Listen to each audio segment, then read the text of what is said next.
Today, let's see who's hopping on real quick. All right, let's see. Boom. All right, so today we're just going to talk about qualifying event leads. How do you actually qualify the event leads so that you get booked more, so you get on more stages, all that sort of stuff, the whole shebang. So that's what I want to talk about today. I'm going to wait a few seconds for people to hop on. Let's see real quick. What's up, Ernesto, and whoever else hopped on? What's up over there? Instagram. I can barely see Instagram. But like I said, today we're just going to talk about how do you qualify the event leads. So like earlier today, I sent you guys the email where I showed you the screenshot of Alio and how, in fact, let me show that to you again. So like notice how I showed you this where Alio said, woohoo, got my first 6K gig without him or his wife being on the phone prior to the booking.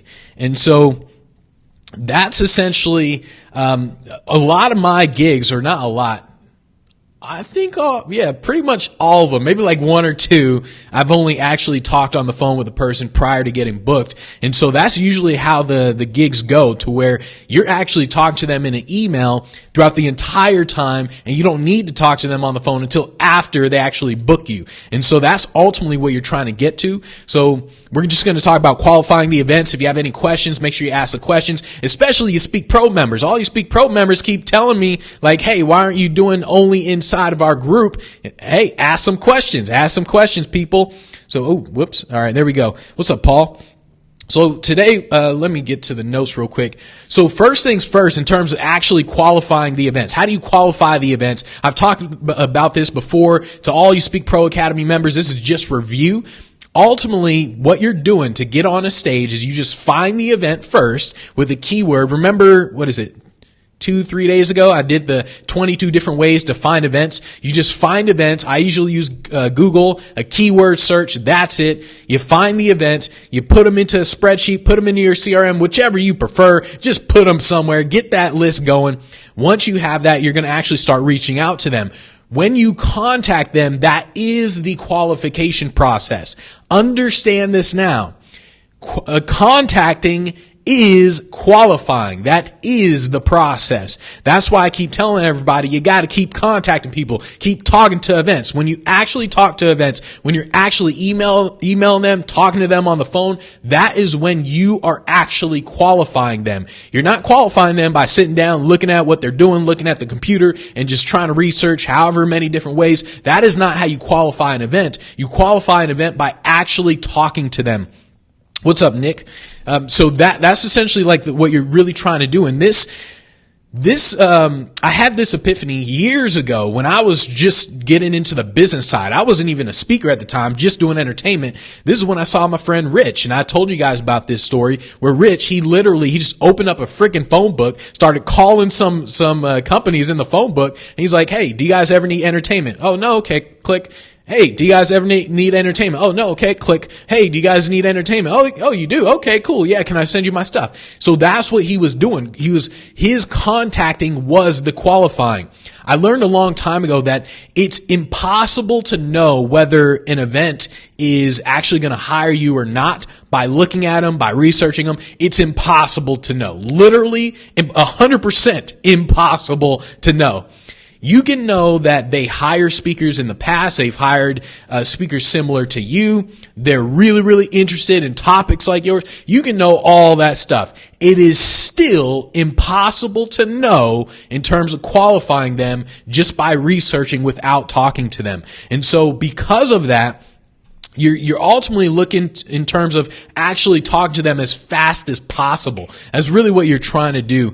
You just can't look and know. You literally cannot. I know people think they can. I know, everyone wants a way. Everyone wants like maybe a website they can go to where there's like a list of events that hire speakers, or a website that has a list of events, all that sort of stuff. It is literally impossible. Let me repeat that again. It's impossible to know. Drill that through your brain. The contacting is the qualifying. In fact, if you guys go to speakproacademy.com/demo, here's what you're going to see when you go to that. So if you go to speakproacademy.com/demo, you're basically going to see the back end of the Speak Pro Academy.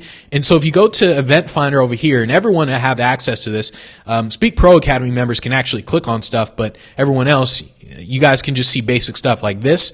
So like if you click over here, this is what you're really doing the entire time. This is how you're qualifying every single event, nonstop, all day, every day. I keep coming back to this thing because that's what everything comes down to, is this one thing in terms of the process. And by the way, guys, if you have any questions, make sure you ask now, because when I'm done with this pretty soon, I'll go see if there are any questions. If there aren't, then we're done for today. So once again, guys, remember that the contacting is the qualifying. So remember email number 1. So let me go back here. So remember, you're finding the events and you're sending out email number 1. Now, you don't know anything about anything. You don't know anything about anybody, anything, nothing when you send out email number 1. All you know is that they're possibly doing an event. That's all you know. And once again, I say possibly doing an event. Remember my friend Rich with the phone book? He didn't even know they were doing any type of event. At least we know they're probably doing an event. My friend Rich just picked up a freaking phone book, started calling some companies. Didn't even know they were doing an event. He just said, "Do you guys have events?" That's all he did. And so, in terms of actually qualifying, drill this in your brain. Contacting people is qualifying them. You cannot sit down and research no matter what. So you have to send out that email number 1 where it's like, hey, who hires the speakers? That's what you're doing. Who hires the speakers? Like, who do I talk to? That's what you do with email number 1. Email number 1 is really just a feeler. That's what you're doing. So once again, you're trying to qualify them. You're sending out email number 1. Who hires the speakers? They're going to qualify themselves. They're going to say a couple things. They can either say, I'm in charge. They can either say, we don't pay speakers. They can either say, we're already good for this year. They can say, there's several different responses they can have, but every single one of those responses is them qualifying themselves. So when imagine you send out an email and they say, oh yeah, I mean, well, what do you charge? I'm the person in charge. Like, what do you charge for speaking? That person is way more qualified than if you send out an email and then they say, no, we don't actually pay speakers, or we don't hire speakers. Now you're going to spend less time with these people. And so that's what you're really doing in terms of qualifying events. Like, do you know how Elio, like, let me go back to this again. Remember the email today where he's like, woohoo, first 6K gig without me or my wife on the phone with the client before booking. And I'm going to talk about that. This is like a whole other thing all by itself. Just without talking to people on the phone, you just get the gigs anyways. But the reason why Elio was able to do that is because he followed the process. Remember the process? Once again, the process is simply this. You follow the process every single time. You're going through that pipeline 24/7. You are contacting them in order to qualify them. So when they respond in any which way, remember, because people respond in pretty much the same way every single time, you need to know how to respond to their response. So there are only a few responses to what you can say. Like, think about it. When you see someone, a random person, you say, hey, how's it going? There's only a few responses that person can give you. I mean, they can say, oh, good. They can be like, oh, great. They can be like, it's all right. Like, oh, my day sucks. Like, nobody's going to randomly say, if you say, hey, how's it going? Nobody's going to say, I want some McDonald's right now. I mean, very rarely are you going to get that type of response. And so you need to know how to respond to each one of their responses, the common responses. And because you're qualifying them. Each response is a qualification response that they're giving you. They're giving you information and you use that information with your lead score and everything. All right. And so let me go back to, qualification equals qualification. I like that. Qualification equals qualification. Now, if only we could figure out an email version of that.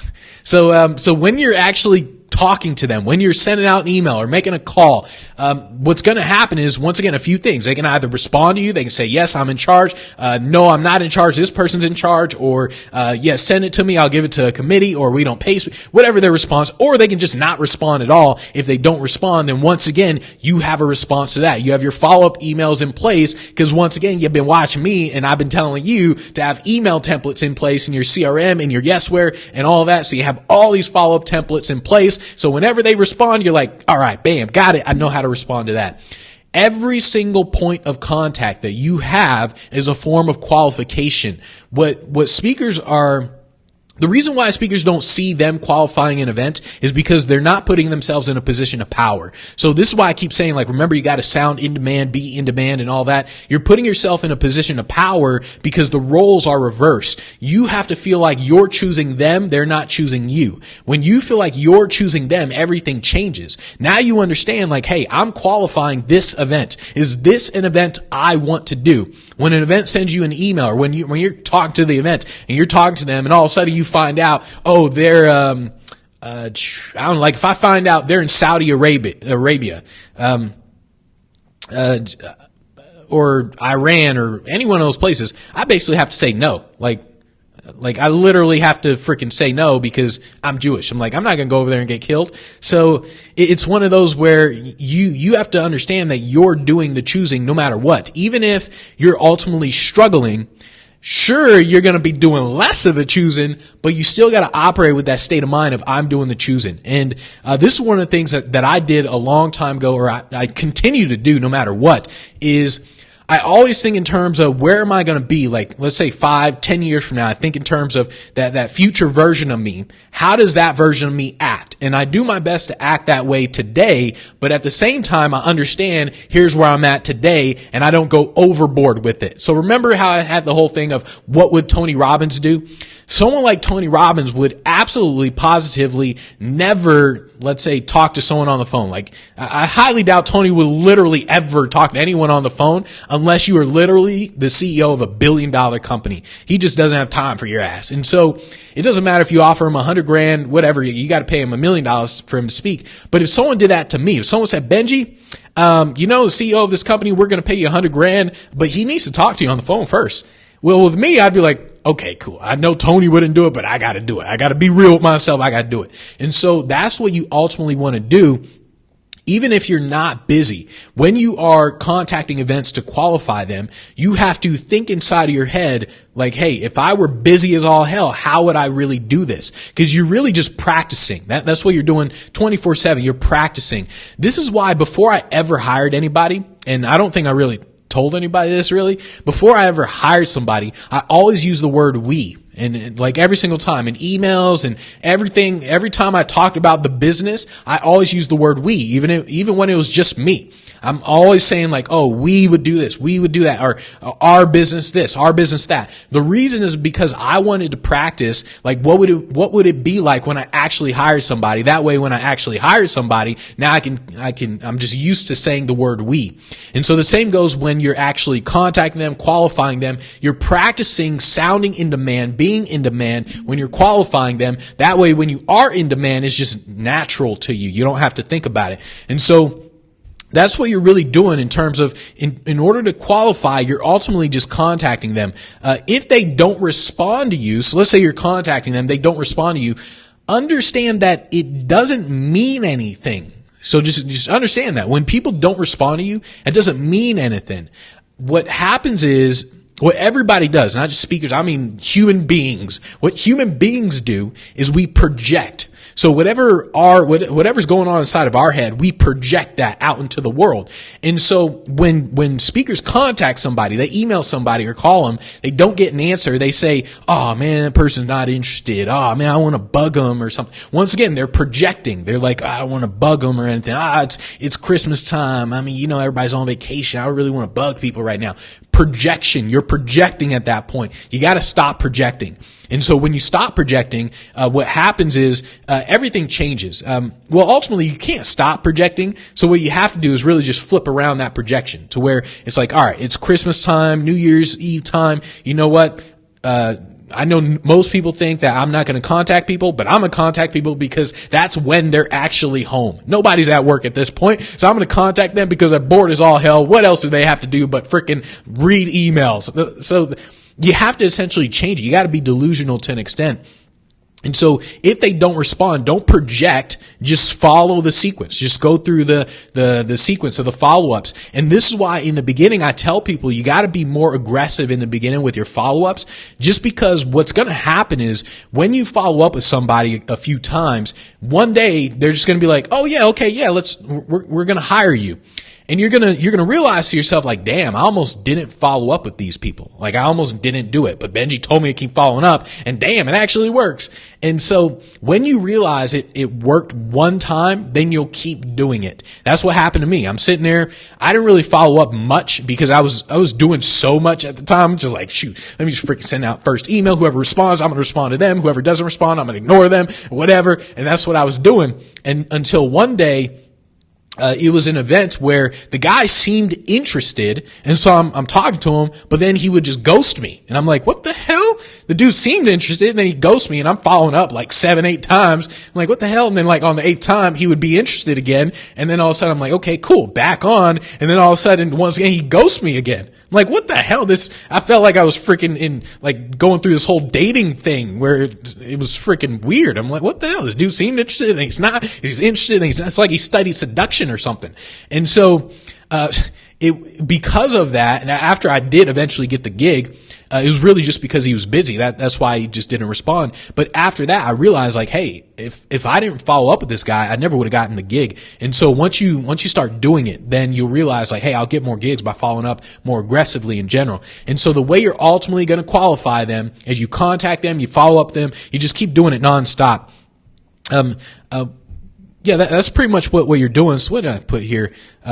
Okay, yeah, so I put here the conversation is the qualification. So what you're doing is you're pushing them through the pipeline as fast as possible. That way, once again, you're trying to qualify them as fast as possible. So the pipeline, once again, is incoming questions, quote, contract closed. You're pushing them through that pipeline as fast as possible. You're trying to get them all the way to the point where you're sending them the contract, you get the gig, and you don't do that by saying, hey, let's talk on the phone. You don't go off the pipeline. You don't do that because, once again, you're just going to screw it up. Where you can screw it up. So it's like, in the book, The 48 Laws of Power, which law is it? I think it's, conceal your intentions. Always say less than necessary. That's the law. Always say less than necessary. I think it's law number 4 or something like that. Basically, the more you talk, the more common you appear. So when you start talking, whether you're on the phone or whether it's in an email, the more you say, the more likely you're going to say something stupid. And so when you start talking more, you're going to say something that's going to cost you the gig. This almost happened to me with a real estate company where I'm sitting there, we're talking, and they want a motivational speaker, and I naturally just say, like, oh yeah, my presentation's the bomb diggity. I mean, I've never not gotten a standing ovation. And so at that moment, she instantly said, like, oh, I don't really care about standing ovations or nothing. I just want to make sure that my people are motivated, inspired. And in my head, I was thinking, like, well, I mean, they give me a standing ovation because they're inspired. Like, in my head, I was like, I saw the connection, but she didn't. And so I almost lost a gig at that moment because I said more than what I should have. So at the moment, she was already sold on me. I mean, she was sold, like, all right, yeah, man, I mean, cool. And then I mentioned the standing ovation thing. I almost lost a gig at that point. And so you got to remember that the more you say when you're trying to talk to these events, the more likely you're going to say something where 99% of what you can do and what you say will work for them. But that 1%, that one thing you say that doesn't work for them, it instantly discount everything you just did. Everything. They'll literally say, oh, no, we don't want that. I'm sorry. You're just not a good fit for us. Like, what? What? I just said, I just want a bottle of water. And so, that's what can happen. And so what you have to do is you have to understand that you're trying to push them through the pipeline as fast as possible so you don't screw it up in that way. It's just impossible to know which leads are good, which ones aren't. And I'm telling you, I've done this for a long time. I've done a lot of cold emailing, cold calling. I've done a lot of this stuff, just a lot of outreach in general. And I'm telling you right now, it is impossible to know which events are the best, which events will pay you. It's impossible until you contact them. That's why I keep telling everybody, stop asking me these questions, start asking them those questions. If you don't know who to talk to, freaking ask them who to talk to. Because the more you try to talk to me, the less time you spend with them. So you talk to them, the people that can hire you, the events that can hire you. Talk talk to them. Every day that goes by, every second that goes by where you aren't talking to events is a second where you just wasted. It's a second where you're not going to get on a stage because you're sitting there thinking too much, not doing anything. Contact events. Contact them. That's how you qualify them. I don't care if events pay speakers. You have to know if they're going to pay you. And I remember this like several times where I'm sitting there doing events and I have a friend and I would always recommend the friend when I couldn't do the event. Hey, contact my friend. For some reason, this is when I was just doing entertainment, by the way. For some reason, most of them didn't actually contact my friend. And I would say like, hey, I mean, this guy, if out of everyone in town, this is the guy he's the only guy I recommend. The dude is like really good. The only guy that I recommend for your event. I'm not available, but this is the guy that you want to bring in. And I would always do that. And then I call my friend up a couple days later. Hey, did they contact you? Nope. Call him up a week later. Hey, did they contact you? Nope. Damn, like literally events, they would never contact them. And it was just because it wasn't about just hiring somebody. It was about like, are they going to hire you specifically? And so it doesn't matter if they hire somebody, if they're looking for somebody, are they going to hire you? The only way to know that is if you contact those events. By the way, guys, what do you think of the freaking Steve Jobs look? Yeah, Steve Jobs look. So just remember that. And also, don't get sloppy. So here I put beware, don't get sloppy. And what I mean by that is when you contact events, when speakers get sloppy by copying and pasting their templates, if you copy and paste a template and you don't really change it, you're getting sloppy. And this is why so many people can contact so many events and not get a gig, because they're getting sloppy. They're copying and pasting instead of actually like really typing. There was a couple emails that I got recently that were really, really good emails. And someone sent an email. It was a really long email, actually. I damn near never read long emails. I first look at the long email. I'm like, oh, hell no. Like, I never read long emails. But this email, it was literally for me. I could tell that it was no copy. There was zero copy and paste in that email. That is why I read the entire thing. And so, once again, if you are copying and pasting and you're not changing your templates, you're doing it wrong. The purpose of a template is just to guide you. So it's very similar to like a copywriting formula. So a copywriting formula, AIDA, I don't know how you say AIDA. So attention, interest, Intention, interest, desire, action. And so that's like a copywriting formula. And what you do is you follow that formula. The same goes with a template. You have a template and you follow the template. Like you just follow it, but you don't literally copy and paste the whole thing. And so that's why you have to beware in terms of not getting sloppy. It's better to contact 10 events in an hour and those like be really, really good emails than for you to contact 100 events in an hour and for those to be copy and paste templates. So that's what I'm saying.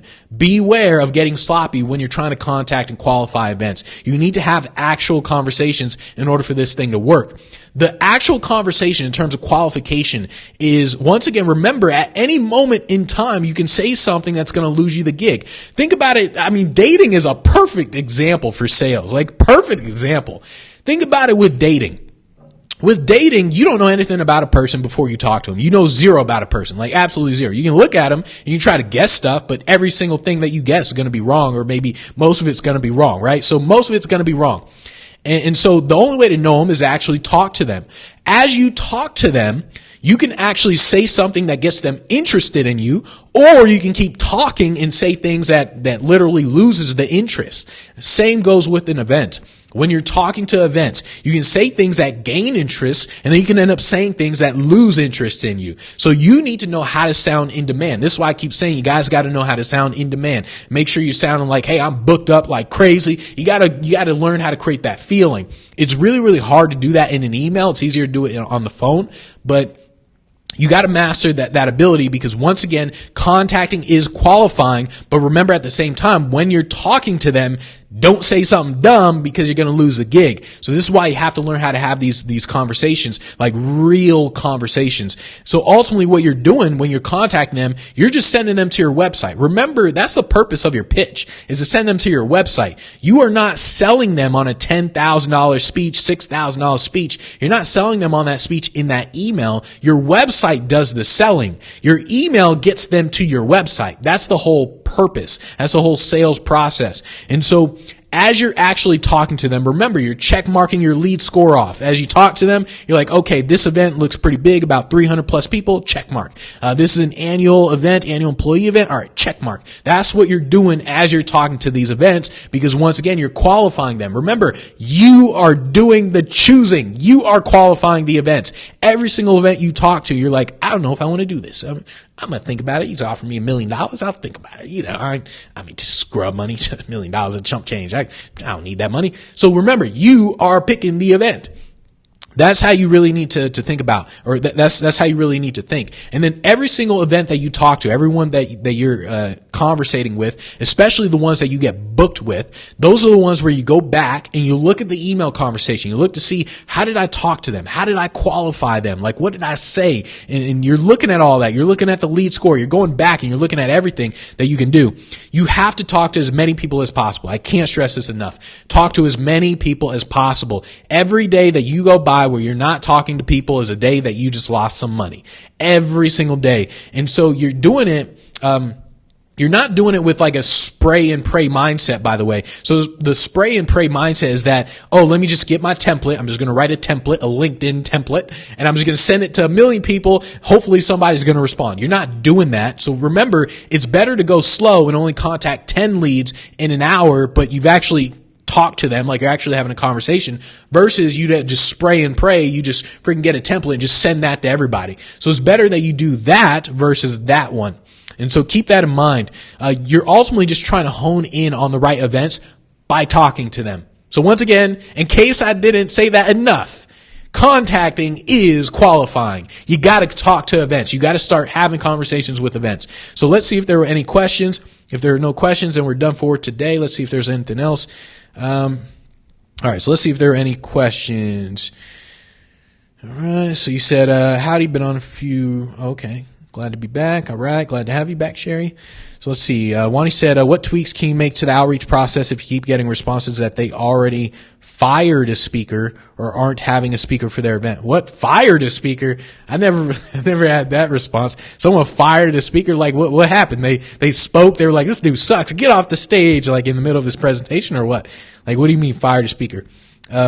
So let's see. So you said, what tweaks to outreach if you keep getting responses that they already fired a speaker or aren't having? So, let me tell you something right now. I don't care what any other speaker did. I don't care if a speaker did great, sucked. I don't care.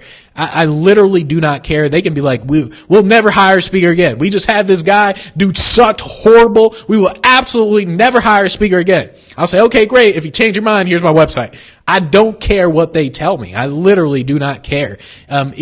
This is, once again, comes back to dating. Anyone who studies dating and stuff, there's a thing called frame control. Frame control is basically, it's kind of like who's in the most powerful state of mind at the time. So when they say, we'll never hire a speaker again, I can adopt their frame. I can say, okay, yeah, sure, all right. Or I can just be like, I don't give a damn. And then I can have my own frame where it's like, well, I'm better than that guy. So it's one of those things where I don't really care if they fired a speaker, if he sucked. I don't care. I'm just like, look, if you actually want a really good speaker, bring me in. And so that's ultimately what you're doing.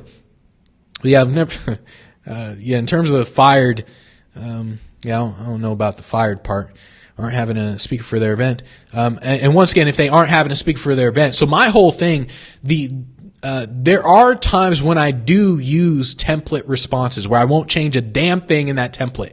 These are the times when they say things like, we don't have speakers for our events. Like when someone says that to me, remember they qualify themselves. So remember, contacting is qualifying. So when someone says, look, we don't bring in speakers for our events. We don't have speakers.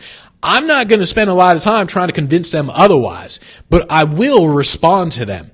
And so the response is going to be just kind of what I just said, to be honest. It's going to be like, okay, cool. If you change your mind, here's my website with the videos. And that is just a template response. It is literally just boom, boom. I just click 2 buttons, like open template, click that template, or all right, 3 buttons, open template, click that template, hit send. And that's all I do. And so, once again, they qualified themselves. They went through the process of, I sent out email number 1, who hires the speakers? They say, hey, we don't hire speakers. We don't bring in speakers. We hate speakers. You guys think you're motivational. You guys suck. And so if they say all that in an email, at that point, they have now qualified themselves. And I say, okay, cool. They qualify themselves, so now they're scrubs. I'm not going to talk to them. I don't talk to scrubs. I ain't got time for scrubs. Ain't nobody.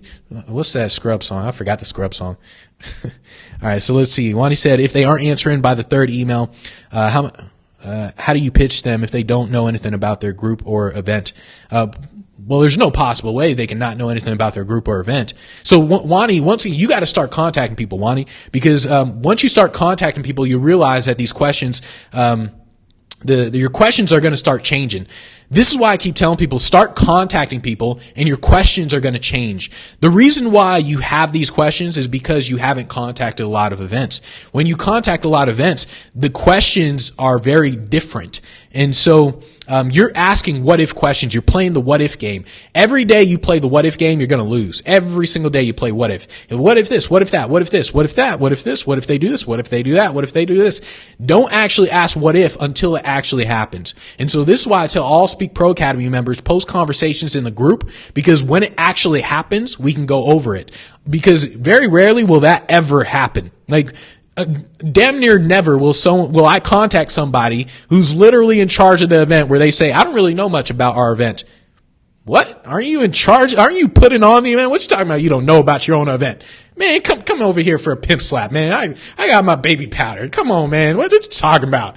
And so that's what I mean by you actually got to contact these events and actually contact people, because your questions are going to change. And so things like that, it just doesn't happen. So let's see. What's up, Octavius? All right. He said, this is purple, by the way. All right. So let's see. Yeah. Ross Jeffries frame control. Yep. Yeah. Ross, maybe Ross, hop on. Ross, yeah, I was having sushi with Ross not too long ago. So let's see. Wani said, I'm contacting. That's the reason why I have the questions. Cool.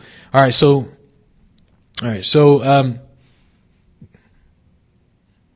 right. Yeah. So in terms of, let's see the question again. You said if they aren't answering by the 3rd email, how do you pitch them if you don't know anything? If you don't know anything about their group. Oh, okay. I read that completely wrong.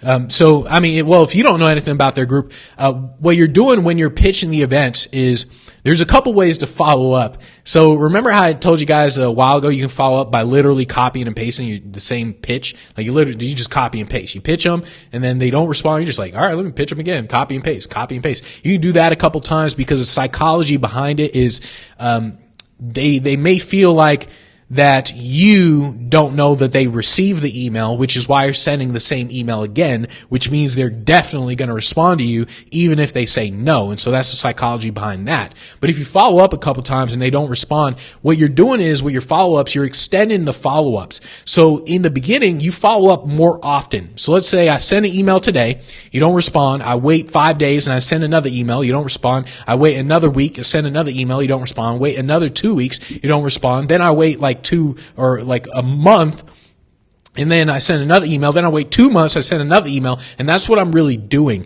And then at a certain point, like around 7, 8 emails, I'll stop. But once again, the only way I'll stop really, in the beginning of my career, I'll stop at like 7 or 8. Now I'll stop a lot sooner just because everything's a little different. But in the beginning, once again, you're being more aggressive. So in the beginning, I would stop at like 7 or 8. And so that's what you're really doing. If you don't know anything about their event, then you're simply just, what you're doing with each event that you talk to, there's something that you can find out about them or their event. There's something. Like there's no possible way you can't find anything out about an event. So there's something on the website that you can find out, that you can look for. You can look at the agenda. You can say, okay, I would fit perfectly here or something. There's something that you can find out, and then you talk about that thing. So one of the things I would always do is I would always talk about their cocktail thing. So remember, I can do like walk around presentations. So I would always say like, hey, before you guys, before I actually do like a speech, I can come to that cocktail thing that you guys have from 6 to 9, and I can just do walk around the day before. And then the next day, people already know me when I step on a stage. And so I would do something like that. I would look to see where can I actually insert myself into their event. And so ultimately, when I follow up, I'm kind of looking for something to talk about. It's one of those things where, once again, it's like dating, where a guy or a girl, they'll say something to a person just to start the conversation.